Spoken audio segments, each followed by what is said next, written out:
Praise the Lord, ஹல்லேலூயா. இன்று நம் ஆண்டவராகிய இயேசு கிறிஸ்து உங்களுக்கு தருகின்ற இறை வார்த்தை மத்தேயு நற்செய்தி 8ஆம் அதிகாரம் 3வது வசனம். எனக்கு சித்தமுண்டு, சுத்தமாகு என்றார். உடனே அவன் குஷ்டரோகம் நீங்கி சுத்தமானான். ஆமென், ஹல்லேலூயா, பிரைஸ் த லார்ட். இந்த காணொளியை பார்த்து கொண்டிருக்கிற நீங்கள், நான் ஒரு சாபத்தில் இருக்கிறேனே, இந்த சாபத்திலிருந்து யார் எனக்கு விடுதலையை தருவார்? நான் செய்வது எதுவும் வாய்க்கவில்லை, இல்லை அப்படி இல்லைன்னா என் பரம்பரை சாபமாக இருக்கிறதோ என்று தெரியவில்லையே என்று அநேக காரியங்களை குறித்து நீங்கள் குழம்பிக் கொண்டிருக்கிறீர்களா சகோதரர்களே?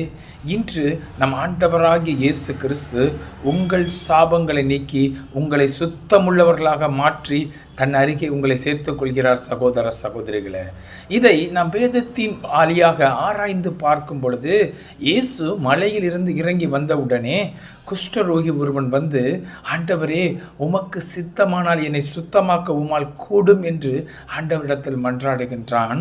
ஆண்டவராக இயேசு கிறிஸ்து அவனை பார்த்து சொல்கின்றார், எனக்கு சித்தம் உண்டு, சுத்தமாக என்று சொல்லி அவனுக்கு அந்த குஷ்டரோகத்தை நீக்கி அவனுக்கு சுகத்தை கொடுக்கின்றார். சகோதர சகோதரிகளே, ஏனென்று பார்த்தால் என்னாகமம் 5ஆம் அதிகாரம் 2வது வசனத்திலே குஷ்டரோகிகள் யாவும் பாளையத்தை விட்டு விலக்கி இருக்க வேண்டும் என்று குறிப்பிடப்பட்டுள்ளது நமது வேதத்திலே.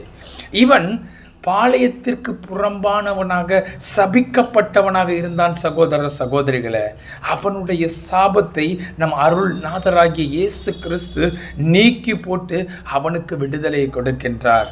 ஆண்டவர் சொல்கின்றார், நீ ஆசாரியனுக்கு உன்னை காண்பித்து மோசே செலுத்தக்கூடிய காணிக்கைகளை செலுத்து என்று சொல்லி அவனை அனுப்பிவிடுகிறார். சகோதர சகோதரிகளே, நீங்கள் பார்க்கும் பொழுது சபிக்கப்பட்டவனாக சாபத்தினால் நிறைந்தவனாக இருந்த அந்த குஷ்டரோகிக்கு விடுதலையை கொடுத்த நம் ஆண்டவராகிய இயேசு கிறிஸ்து இன்று உங்கள் வாழ்க்கையிலும், நான் எப்படி சபிக்கப்பட்டவனாக இருக்கிறேனே, இந்த சாபத்திலிருந்து யார் எனக்கு விடுதலையை தருவார் என்று கலங்கி கொண்டிருக்கிறீர்களா சகோதரர்களே?